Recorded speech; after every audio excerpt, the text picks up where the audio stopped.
What up, though, people? Thank you for pushing play on the Lions Word vlog again. We are on the second book of Adam and Eve. We're on chapter 12. Let's jump in. Let's read this. I want to read this title here. Seth's family affairs, his death, the headship of Enos, which is Seth's son, how the outcast branch of Adam's family fared. Who's the outcast branch? Cain, Cain. Give me a C. C. You got your C. You got your C. Give me a A. A. You got your A. You got your A. Man, give me a I. I. You got your I. You got your I. Man, give me a N. N. You got your N. You got your N. What's that spell? Cain. Who's the craziest? Cain. Who's the outcast? Cain. Screw Cain. That's who is the outcast branch of Adam's family. Let's jump in. Then Seth, the just, or the righteous one, called his son Enos, E-N-O-S, and Canaan, or Kenan, this is spelled here, C-A-I-N-A-N, which I'm guessing maybe means after Canaan, but after Cain, after Cain, I guess, maybe. But originally, when you see that name, I'm sorry, I stuck there. I'm like, wait, what? Well, I wonder why that name is that, or why his name was even the root of another name. But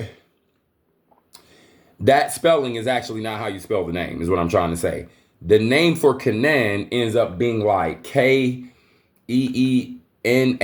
It looks like Kenan, but it's like Canaan, okay?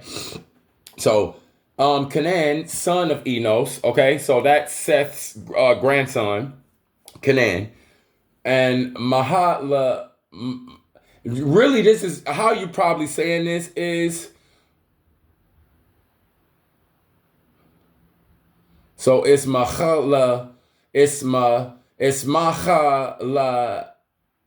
Mahala'el. That's how you say the name. But if you don't use the stressor, you're gonna be saying Mahalaliel. It's just so yeah. Okay. So that's the son of Canaan. Okay, again. So Enos and Mahala'el are they are brothers, okay? And said unto them, as my end is near, I wish to build a roof over the altar on which gifts are offered. I want to cover it. I want to put it into a place and have it be this gonna be the place, like officially. Like I want it to have. If we putting a roof over it, that means we're giving. Like it says, we're giving a covering. And once you give something a covering, once you take the care to be sure that it's going to be protected, then that means it's going to be a lot more important to you, okay? So they hearkened to his commandment and went out, all of them, both young and old, and worked hard at it and built a beautiful roof over the altar. And Seth's thought in so doing was that a blessing should come upon his children on the mountain, and that he should present an offering for them before his death, okay? So we want this to be a special offering. Let's put a roof over this thing. Let's make this thing. I want this to be the place where we leave our offering until the Most High moves us away from here, or like whatever is the next thing, you know? So let's see what happens though. Let's see, because that's just my own personal commentary. We gonna follow where these things go, okay? Like, I'm not here to create anything new, no new doctrine, nothing. I'm just here to deal with the raw truth about some of these things that people do not want to deal with, okay? From the Christian side, from the Black Hebrew Israelite side, from all this other whatever side, is somebody always got some type of way that they don't want to deal with these things that we dealing with. And some of the stuff that I'm gonna be dealing with is the stuff that they don't like talking about. And I'm gonna talk about it because, well, why the crap not? Who gonna tell me to stop? Take it up with the Most High if you don't like it. That's the only thing that's gonna get me to stop. It just is what it is. And he prompted, they the ones, that spirit, okay, holy, all of it, the Son, the Father, all of it together. Yeah, they've been prompting like, yeah, go ahead, bro. It's like, do that thing.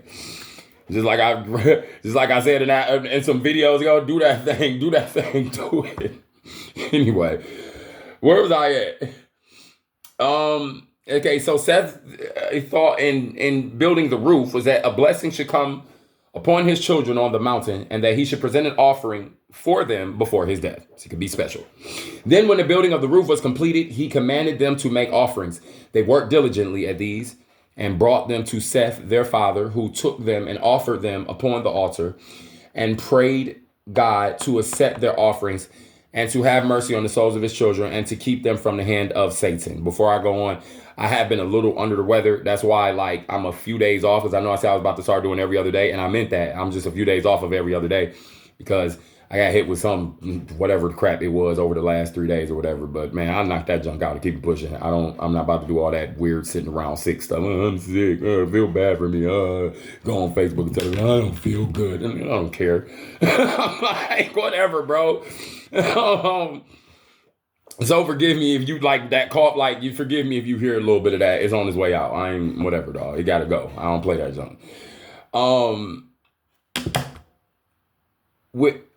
Help them from. Okay, keep them from the hand of Satan. Okay. And God accepted his offering and sent his blessing upon him and upon his children. And then God made a promise to Seth, saying, at the end of the great 5.5 days, the 5 days and a half, concerning which I have made a promise to thee and thy father, I will send my word and save thee and thy seed. So there's a timeline before your uprising, before we pull your genome from that low space. Like, there's a time, like, y'all got some time for that 5 days and a half. And we don't mean 5 literal days. We mean ages, 5 ages and a half age. And then, you know how they like when they make reference to, like, if you're listening to a movie or like you're reading a book or something like that, and I'm a writer, so like as soon as I start thinking about a book, I instantly start going into a writing motion. That's how you know I'm a writer.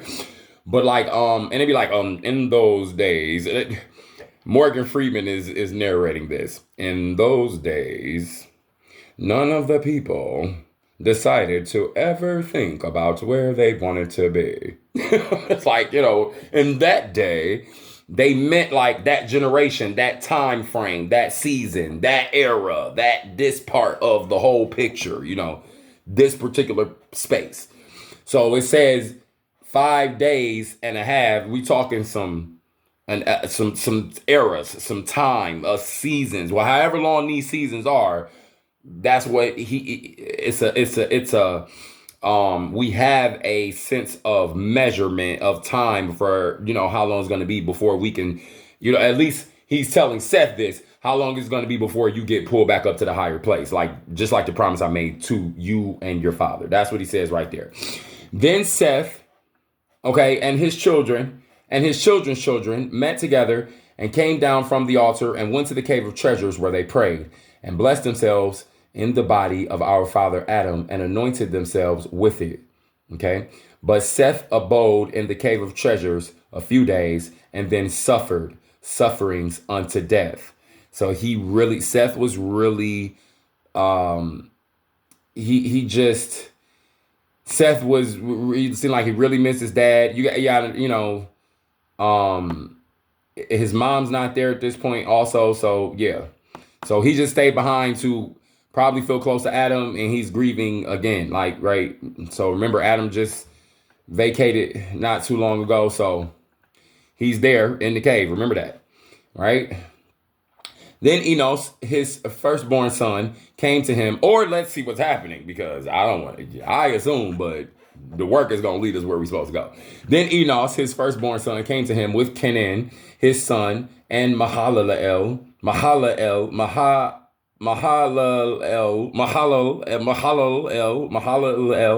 I don't know, it's somewhere around there. Canaan's son, and Jared, the son of Mahalalel, and Enoch, Jared's son. Ooh, there's that Enoch name. With their wives and children, to receive a blessing from Seth. Hey, that Enoch, I believe he's pretty young at this point, but that Enoch is got, man, he gonna get given a serious prophecy. The books of Enoch are no stinking joke at all. That Enoch ain't no joke. Then Seth prayed over them, and we're going to get into the book of Enoch, the books of Enoch on this vlog. I'm into all of it, like I told y'all. Like nothing, we're turning all the stones over. Even the ones you may not know about, and that's gonna get interesting because you're gonna be like, "What? I didn't even know this existed." Then Enos, his firstborn son, came to him with Canaan and his son.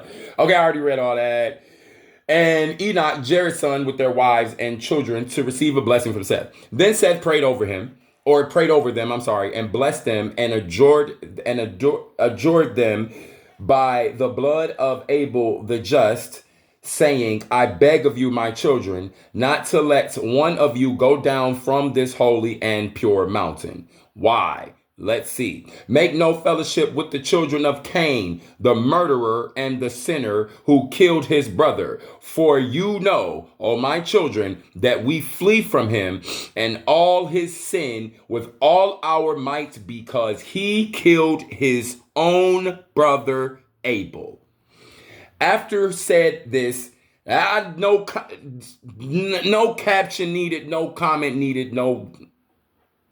After having said this, Seth blessed Enos, his first son, and commanded him habitually to minister in purity before the body of our father Adam all the days of his life.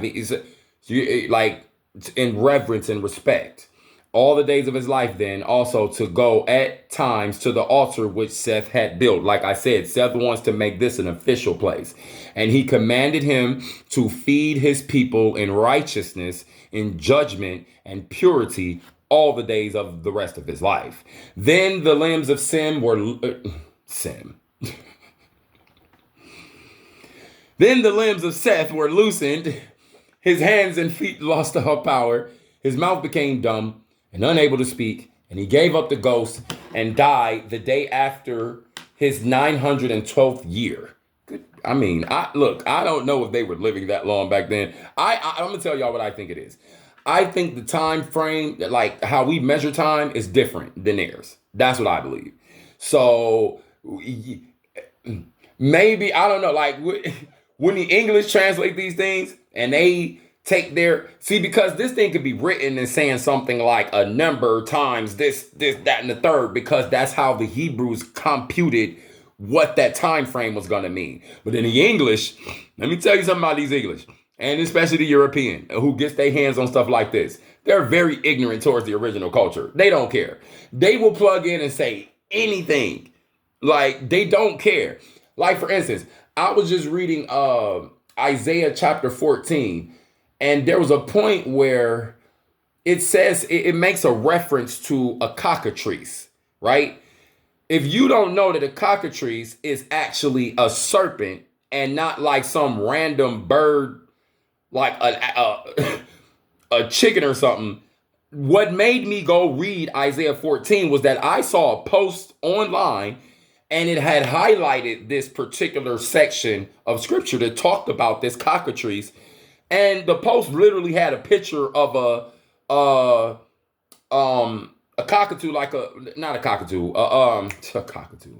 It had a picture of a chicken on it, right? And I'm like looking at it like, that don't got nothing to do with, when you look up the word cockatrice, it's a snake, not that. So even in that passage, it makes reference to a snake giving birth to other snakes like it. But it's talking about like the energy of Lucifer. You understand? But it's making reference to like something that this post is so sure that it's some kind of weird being. No, it's a snake. And what was being said by the prophet Isaiah is this snake spits out other snakes like it. So stop. You getting happy that this snake is gone, but the next one coming up is just like them. So why don't you really free yourself away from that low vibing dark one, right? But why the word cockatrice? Because the same people who get these scriptures and translate them into their own language, and they just flippantly do it because they just feel like they can, or like because they feel like, oh, they ended up with the scriptures themselves, so it must be God's will for us to do this to the scriptures, because if we couldn't do it, then we wouldn't be able to. So the thing is, we have to be very mindful about some of these. Like, for instance, and I know this is like a deviation. I'm going to get back to the work real fast and then we done. Like, for instance, this word fear, as it relates to the Most High. It's crazy to me that the English got everybody running around in these churches talking about fear God, the English and the Romans or whatever. Fear God, fear God, fear God. The only time you deal with a positive thing as it relates to the word fear in the English language, and it does matter, because the phonetics and the etymology of the word and where it comes from and the root of the word matters, bro. And they sit up and talk about fear God, when number one, God could be this hat, this pen, the people on this shirt, like whatever. In America, that's a real thing. Like the people on this shirt, like people, anything could be a God. So first, what God you talking about, right? Second, fear it. Look, man, I'm going to have great reverence for the Most High, but when I communicate with the Most High, he's always letting me know, like, son, you ain't got nothing to fear unless you're doing something silly. And if you're doing something silly, I'm already on your neck anyway, so what can you really fear? So I say all that to say, we need to make sure that when we deal with these things, we are okay and willing and not so prideful that we can't go and take these words that we know they tripping over and come back with the truth and say, this is what it is. Stand with your two. You know what I'm saying? And stand with your 10 down on that and show the truth through this thing, because there's been a lot of flip-flop and manipulations based on words. All right. Now that's a lot there, but I just wanted to say that. Okay, he killed his brother Abel. After having said this, he's blessed Enos, minister in purity all the days of his life. The limbs of Seth were loosened. His hands and feet lost all power. His mouth became dumb and unable to speak. He gave up the ghost and died the day after. We read that already. After his 912th year, that's what led into that commentary. On his 27th day of the month Abib, Enoch being then 20 years old. Okay, on the day of the month Abib. So A-B-I-B. Go look that up, A-B-I-B, and figure out what month that is. And it's the 27th day of that month. If the time is the same, like per what we're reading here. Because like I said, time got to be different. Like there's such a huge gap in like this that I'm reading now and this present time, huge gap. So like, who knows, right? Let's just keep reading. Then they wound up carefully the body of Seth, embalmed him, and it literally says embalmed him with sweet spices, and laid him in the cave of treasures on the right side of our father's Adam body. And they mourned for him 40 days. They offered gifts for him as they had done for our father Adam. Now again, like I said before, when you say for our father Adam, these people were not writing this to you. Okay? So when you see that, that's appropriation of whatever culture translated these things, because they are called the forgotten books of Adam and Eve, not like forgotten means somebody knew about them at some point. I've said that before, like these things probably was deep in Canaan or in Egypt because of their time in Canaan. And when that king took over, he probably took it from them. It makes sense, right? So anyhow, because they already talking about like it was originally in Egyptian. So that ties into Moses right there, because Moses would have known how to write Egyptian and probably eventually Hebrew. He wouldn't have known how to write Hebrew because he was an Egyptian. Think about that. So in fact, Aaron and is it Miriam, the sister? It's Miriam, right? Yeah. Anyway, so like Aaron, Miriam, like Joshua, all them around him. Yeah, they was the ones who knew the Hebrew real heavy. You know what I'm saying? They would have been the ones that have to help him through that because he's Egyptian. Even though he would have known their culture a little bit because he's been a master of them. Like, remember, Moses had position in the kingdom. You gotta know that. So, I don't know if it was like he was the second in command or like whatever, but it's written that like Moses had prestige. Like, he was respected. So he would have known the Hebrews' ways and different things like that, but he wouldn't have known their deep writing and their knowledge and wisdom like that. Not like that. Okay. So Enoch being 20 years old. Okay. Then I think it's very interesting that they mentioned Enoch right there, because Enoch is about to matter. We might end up in the books of Enoch quicker than I think here, because I just got a prompt from the Spirit. Once we get back up in Egypt, when Enoch's name starts getting spoken, we might jump into the books of Enoch earlier than I think. So it might be a little bit more in Egypt. Then Enoch started getting kind of talked about a little bit, his prophecy, like his books or whatever like that. And then we might deviate again in the middle of Genesis and jump down to the books of Enoch. And them boys get a little different. So be ready for that. I don't know what the Most High is going to do, but I'm going to follow the prompts of the Spirit. So it's cool that they mentioning him. We're getting the preview, like, you know how the good movie about to come out, Enoch. I'm gonna tell y'all right now, there's prophecies to this day that Enoch said, back in the day, before most of them was even a thing. It's prophecy still coming to pass that Enoch put down. So let me hurry up. Then they wound up carefully, because like I said, 15 to 25 minutes. I'm at 21 minutes. I'm about to hurry up and end this. Then they wound up carefully, the body of Seth. We already read that. 40 days. Offer gifts. Okay, after the death of Seth.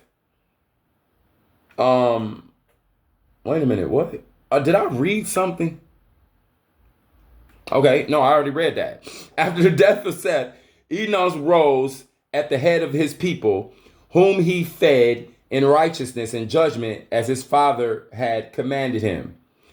But by the time Enos was 820 years old, again, I don't know if that means just his whole posterity and all of his kind from him, or him literally.